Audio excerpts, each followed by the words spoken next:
Are you someone that deals with chronic constipation? I'm not talking about the occasional, I can't go to the bathroom, I'm a little bit backed up, maybe I should try increasing my fiber, maybe I'll take a laxative and then everything will go back to normal. No, I'm talking about those who deal with chronic constipation, where you feel like you've tried just about every diet out there, every different supplement, every different laxative, and no matter what you do, it seems like you are still backed up. If you fall into this category, then this video is for you. Hi, I'm Tony. I made this video to share with you my experiences with my own chronic constipation, the research that I did, and the steps that I took that led me to try my first coffee enema, and ultimately helped me to design the protocol that would help me cure my constipation for good. Now, if you've never heard of a coffee enema, it's simply the act of inserting coffee into your rear end, holding that coffee for 12 to 15 minutes, and then releasing it into the toilet. The first time I heard of this concept of a coffee enema, I had been following the work of Dr. Mark Pimentel, who had shown that irritable bowel syndrome, which there are two types, irritable bowel syndrome with diarrhea or with constipation, was actually caused by something called small intestinal bacterial overgrowth, or SIBO for short. In other words, having too much bacteria in your small intestine that when you eat food, they produce gases. And these gases have different effects in the gut depending on which type of gas is produced. He showed that individuals that have IBS-D, or diarrhea predominant IBS, have an overgrowth of bacteria that produce hydrogen gases in the gut.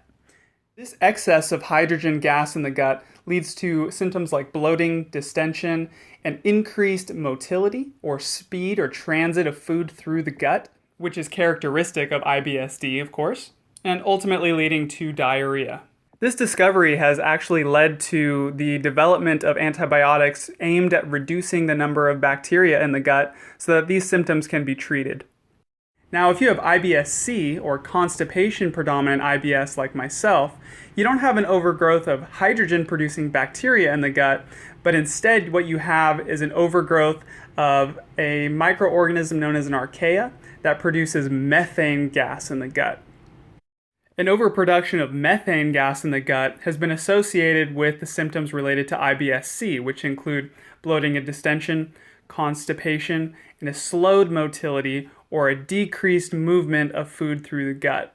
Scientists believe that methane gas acts as a neurotransmitter to the gut's enteric nervous system, signaling to the nervous system to slow motility or slow transit of food through the gut, which is what leads to all of these complications. So my thought process at the time was, if I could just find a way to reduce the number of these methanogens in the gut, that I would be able to treat my constipation. Now, I had been following the recommendations of Dr. Alison Seebecker, one of the world's leading SIBO treatment experts. She recommended following what she called a Sibo Diet, which is a combination of low FODMAP diet and specific carbohydrate diet. Basically, this is a diet that is aimed at restricting the amount of food for these bacteria, which can help to starve them down. From there, you can come in with antibiotics, either pharmaceutical or herbal, for the purpose of killing off excess bacteria or methanogens in the gut, allowing you to set the stage for rebalancing the microbiome. Now, she had talked about, in her experience, herbal antibiotics actually being just as effective as pharmaceutical antibiotics for the treatment of SIBO. So I decided to go the herbal route. I took antibiotics like allicin from garlic, which was shown to be very effective against methanogens. I also took oregano oil, which was a good broad spectrum antibiotic. So I took olive leaf as well as berberine containing herbs, and unfortunately it seemed like no matter what I tried, it still seemed like my constipation was continuing to get worse. So at this point I was starting to get a bit discouraged, but I'm not the type of person to throw in the towel, so I kept at it, I kept doing research, and one day I was listening to an interview with a Dr. Dadis Karazian. It was a digestion sessions interview, and he was talking about something known as vagal nerve stimulation and talking about how effective it could be for patients of small intestinal bacterial overgrowth. Now, for those of you who have heard of the gut-brain axis, you know that the gut and the brain are in constant communication, and this communication takes place through the vagus nerve. The interesting thing is that most of the communication between the gut and the brain is actually signals sent from the gut to the brain rather than from the brain to the gut. Signals for things like satiety, hunger, even things you might not expect like emotions and behaviors are actually controlled by the gut. Then there are, of course, the signals sent from the brain to the gut. Anytime you eat something, the brain will send a signal down to the gut to let the gut know that food is coming in, so that the gut can start to prepare gastric juices, digestive enzymes, things of this nature, so that it can get ready to start digesting this food. Also stimulating the migrating motor complex. This is the system of motor neurons within the enteric nervous system that control the contractions of the smooth muscle in the small intestines to push food through. Now, by stimulating the vagus nerve through vagal nerve stimulation, you can actually increase function of the migrating motor complex, allowing you to actually clear food and bacteria out of the small intestine, since you're actually not supposed to have very much bacteria in the small intestine. Now, there were several methods recommended by Dr. Karazian for vagal nerve stimulation, but the one that struck me the most was coffee enemas. When you put coffee in your rectum and you hold it in your colon, the caffeine in the coffee actually stimulates the enteric nervous system, and in turn, the vagus nerve, helping to strengthen the signals passing through it. Now, over time, if you actually increase the strength of the coffee, thus increasing the amount of caffeine in it, and attempting to hold it for longer, the act of you suppressing the urge to have a bowel movement has the effect of stimulating the vagus nerve even more so, and over time you can actually train the vagus nerve like a muscle and further increase the strength of the signals passing through it. In this way, you're actually training the vagus nerve like a muscle, starting out with a small amount of weight like you would in a gym, and then over time increasing the strength of it, thus increasing the strength of your vagus nerve. This is known as vagal tone. The stronger your vagal nerve, the more efficiently your gut will move food through it, and it will also pass bacteria out of the small intestine into the colon where it's supposed to be. So upon hearing this information in this interview, I was still very skeptical because it was the only place that I had heard this information to that point. Despite the logic seeming sound to me, I was still very much down the rabbit hole, feeling that I needed to use herbal antibiotics to reduce the number of methanogens in my gut. I just figured I have a ton of these guys, I need to get rid of them. Plus, at the time, the thought of doing a coffee enema just seemed way too extreme for me. I mean, come on, putting coffee up my butt, really? Now, by this point, I had already been constipated, chronically constipated for 2 years, and I was heavily reliant on herbal laxatives, suppositories, and high doses of magnesium that I had to take every day to make sure that I would go to the bathroom. Despite this, I was still not desperate enough to try my first coffee enema. So I kept on the path that I was already on, continuing to tweak my diet and trying different courses of herbal antibiotics, still with no results. Fast forward 1 year, and my constipation had only gotten much, much worse. My dependence on using supplements to get me to go to the bathroom had only increased since then.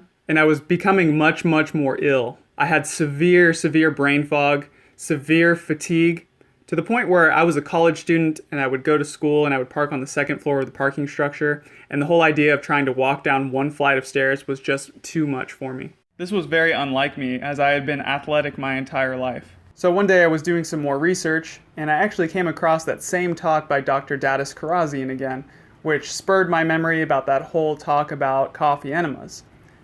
I figured if nothing else, the coffee enema would clear me out and provide some temporary relief, so it was worth it, at least in the short run, for that purpose. So after going online and figuring out how to do them properly, I was off to the races.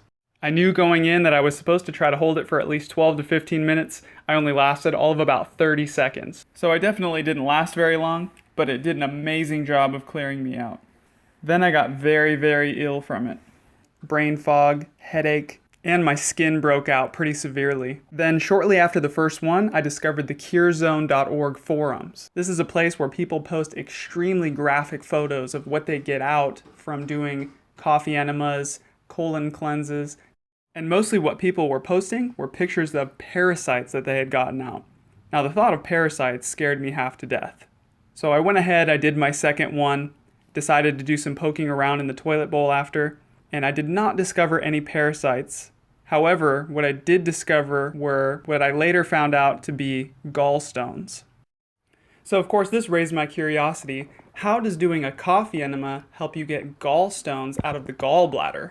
The first thing that's important to know here is that as waste products pass through your colon, There's what is known as the hepatic portal vein system. This vein system connects to your entire GI tract, and it pulls moisture from the colon directly into the liver. It does this to dry stools so that they can be formed into a solid and moved out through the bowel movements. Now, the end part of the colon, known as the sigmoid colon, actually is where most of that absorption takes place. Now, when you do a coffee enema, if you lay on your left side, the goal is to get the coffee to sit in the sigmoid colon and hold it there. As you hold it there, the liver will absorb water, and with it, it will carry caffeine, palmitic acid, and palmitates. When these compounds are absorbed into the liver, it triggers a hormetic response in the liver by upregulating all of the liver's detoxification pathways. It triggers up to a 600 to 700% increase in the liver's most powerful detoxification enzyme, glutathione S-transferase, or GST. When GST is upregulated, it conjugates toxins to glutathione, then carries these toxins out through the bile tree, out through the bile ducts, into the GI tract, where they can safely be carried out of the body. Now, in the liver's attempt to clear as much bile out as quickly as possible, it dilates the bile ducts to allow more bile to flow through more quickly. And since the vagal response of the coffee enema also triggers a release of bile from the gallbladder as well, for someone like me who has gallstones, where these gallstones may not be able to fit through the bile ducts normally, when the bile ducts are dilated, the gallbladder can then push some of these stones out through the bile ducts into the GI tract, where the stones can be carried out of the body along with toxic bile. So my thought process at this point had changed. I originally thought that I had to reduce the number of methanogens in my gut to overcome my constipation. Now I was entirely convinced that I wouldn't be able to cure my constipation until I could clear my liver out from any accumulated toxins and clear all these gallstones out of my gallbladder. So I decided to continue doing coffee enemas. Now the problem was that every time I did a coffee enema, I got ill from it. At first, when I would do these coffee enemas, they would make me feel sick immediately. Brain fog, fatigue, skin reactions. Then the more I did them, I started to feel good immediately after doing them, but I would feel like crap the next day. So I did the coffee enemas a few times a week over a period of about 2.5 months. And because of the fact that I was getting sick every time I did the coffee enemas, I started to blame the coffee enemas. I didn't understand the mechanisms behind why they were making me sick, so I was assuming that it was doing something negative in my body, and I decided to back off of them for a while. I wasn't seeing any more stones by this point coming out, so I did decide to back off. But I most definitely had not cured my constipation by this point. Just getting the gallstones out was definitely not enough. So I started to look into other ways that I could support the liver. And mostly what I came up with was taking the herb milk thistle, which supports bile flow, taking choline, which helps to properly push toxins out through the bile flow, helps to fluidize the bile flow to make it easier for the liver to push that bile out, and it has the added effect that it helps to dissolve gallstones, helping to shrink them down so they can more easily be pushed out through the bile ducts. I also started taking digestive bitter herbs. These are herbs that stimulate bitter receptors in the body, which have a vagal response. So you can actually stimulate the vagus nerve simply by consuming things that taste bitter. Then I also wanted to make sure that my diet was in line with my attempt to aid my liver function. Most of the dietary recommendations point towards a low-fat diet being best for people with gallstones because of the fact that you need bile to digest fats. They recommend consuming a low-fat diet to avoid overtaxing the digestive system and trying to digest these fats. The problem in this way of thinking is that when you actually consume fat, it helps to stimulate bile flow because of the fact that bile is needed to digest those fats. So I realized that by consuming a high-fat diet, particularly a ketogenic diet, I could stimulate more bile flow since bile is needed to digest these incoming fats. Whereas consuming a low-fat diet would actually cause these things to stagnate, making it more difficult to push out stones and toxic bile. Now, when I first started the ketogenic diet, because of these issues with my liver and gallbladder, it was very difficult for me to digest the incoming fats. So I found out that I could actually supplement with an exogenous or external source of bile, that being ox bile, to actually help digest and absorb the fats coming in. I also had some metabolic dysfunction, which made it difficult for me to get into ketosis, the process of keto adaptation. I'm not going to get into that here, but I will make another video on keto adaptation and the challenges that I faced in trying to get into ketosis. But as part of my attempt to adapt to the ketogenic diet, as well as to give my digestive system a break, I decided to look into intermittent fasting. By eating all my meals during a small window of time throughout the day, say 4 to 6 hours throughout the day I eat all my meals, and the rest of the time I don't eat anything at all. By giving my body that time of not eating, it gives my digestive system the chance to take a break, as well as give it more time to process these high-fat meals that were coming in. So I started out with 2 meals a day, spread about 4 to 6 hours apart. Then I actually went down to eating only 1 meal per day, just dinner. I found that by giving my digestive system extra time to digest these foods, that I was able to tolerate them better. So now I was following a ketogenic diet, eating only 1 meal a day, and taking liver support supplements. I did this for about 6 months before I realized that it was still not enough. So at this point I decided to switch gears a little bit, and I decided to start looking more into detoxification. I stumbled upon some of the work of Dr. Christopher Shade, who is one of the leading detoxification experts in the world. I was listening to a talk of his, and it made me realize why I was getting sick from my coffee enemas in the first place. When you have leaky gut, and you release a lot of toxic bile into the GI tract, these toxins can be reabsorbed back into circulation, which can cause immune activation, leading to inflammation. If you have an autoimmune disease, it can trigger a flare-up in your autoimmunity. It can also trigger fatigue, brain fog, and even skin reactions. Now, in this talk, Dr. Shade was talking about the use of GI toxin binders to catch toxins that are dumped by the liver and preventing them from reabsorbing back into circulation. He was discussing toxin binders like activated charcoal, bentonite clay, even chlorella, which is a type of algae, and chitosan. Each of these binders can bind to different toxins, which is why Dr. Shade recommends taking a variety of toxin binders so that you can bind any of the toxins that are coming out of the liver into the GI tract and preventing those toxins from being reabsorbed. This made me realize that if I took toxin binders before doing my coffee enema, then these binders would actually be present in the GI tract. That way when I did my coffee enema, and the liver dumped a bunch of bile, that there would be those toxin binders waiting to catch those toxins as they enter the GI tract, and then down the line preventing them from being reabsorbed so they can be carried all the way out of the body safely. So I decided to put this theory to the test. I decided that I would do my coffee enema in a fasted state, and I would take toxin binders about 30 minutes before my coffee enema to set the stage for dumping bile into the toxin binders. And this worked beautifully. I did my coffee enema, and I had energy the entire day until dinner time. So this led me to create the protocol that would ultimately cure my constipation. So my new daily routine became waking up at 5 a.m., taking my toxin binders for the day, waiting 30 minutes, then doing my coffee enema. Then I would go about my day. I would have dinner in the evening, and it would always be a ketogenic meal. On top of this, I took those liver support supplements that I described earlier. Now, at the time, I didn't realize that this was going to have such a profound impact on my health and my constipation in particular, but it was working out really well for several reasons. For one, it helped me to get into ketosis, so I started experiencing the benefits of that, which included more energy, mental clarity, things of that nature. And because of the fact that I only had to eat 1 meal a day, it gave me more time to focus on my busy, hectic schedule. I had a lot on my plate at the time. At the time, I was in my final semester of my senior year of college studying mechanical engineering, and I was working almost full time. So without having to worry about eating during the day, it actually freed up a lot of time for me to focus on doing homework and things like that. Plus, the coffee enemas gave me a nice boost in the morning. At the time, I was mostly just focused on getting through the day-to-day grind, and this was helping me to make that happen.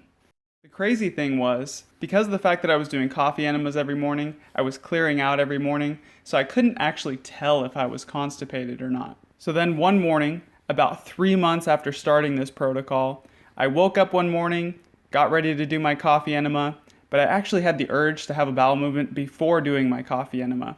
I sat down on the toilet, did a normal looking, nicely formed log, and it was easy to push out, which I had not been able to do without any type of assistance in years. Now, I still did my coffee enema that morning, but I decided to test to see if I was actually dependent on the coffee enemas or if I could actually manage to start having normal bowel movements on my own. So in order to test this, I actually decided to quit coffee enemas cold turkey. Everything else about my schedule remained the same, but I stopped doing coffee enemas. That was 3.5 months ago, and I have not done a coffee enema since. And guess what? Every single day, I have multiple normal formed bowel movements with no assistance needed. So was I dependent? No, I was not. I had finally done it. I had conquered my constipation. My hard work had finally paid off. Alright, thank you for watching this video. I hope you found this information to be helpful. If you are interested in learning more about my protocol, I did put the full protocol down below in the description in much more detail, including which specific products I used, so definitely check that out if you're interested. Please note I'm not a doctor, so nothing that I said in this video should be taken to be medical advice. You should always consult your doctor on any matter concerning your personal health. If you are interested in looking into the science more yourself, I did put a lot of the scientific studies down below. I put some talks from some different doctors that corroborate what I say down below in the description. So if you are interested in that, definitely check that out as well.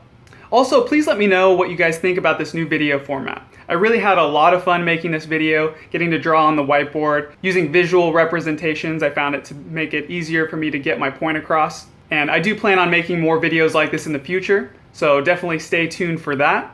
And as always, if you like this video, please hit that thumbs up button. Definitely subscribe to the channel for more content coming up, and I will see you in the next video.